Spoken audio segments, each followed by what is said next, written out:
Pemirsa, pada tahun 2026 ini, pertumbuhan ekonomi di Sumatera Selatan diprediksi meningkat hingga 5,8% yang disebabkan sejumlah faktor, di antaranya kembalinya status internasional Bandara Sultan Mahmud Badarudin II Palembang. PSU itu kan ada ini, dia tuh ada dua. Pertumbuhan ekonomi di Sumatera Selatan di tahun 2026 diprediksi meningkat mencapai 5,6%. Hal tersebut menurut pengamat ekonomi Ihsan Hajri karena beberapa faktor, diantaranya kembalinya status Bandara SMP2 Palembang sebagai bandara internasional sehingga mendorong arus investasi, perdagangan, serta kunjungan wisatawan ke Sumatera Selatan.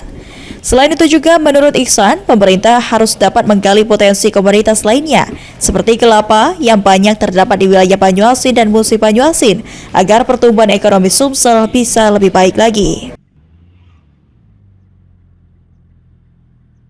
Wisman dari luar ke sini, itu yang pertama. Yang kedua, beberapa sektor unggulan seperti komoditas kelapa yang kita tahu ini sangat banyak di Sumsel, ya, khususnya di area Banyuasin dan Muba. Ini menjadi suatu komoditas baru yang patut untuk dipertimbangkan untuk dikembangkan lebih lanjut, karena hasil dari kelapanya sangat banyak, hilirisasinya untuk menambah pergerakan ekonomi di Sumatera Selatan. Ya, kita tahu bahwa dengan kelapa ini ketika kita ekspor, kelapa kita tahu dari batang, akar, buah, daun semua bermanfaat dan kita kaya akan hal itu.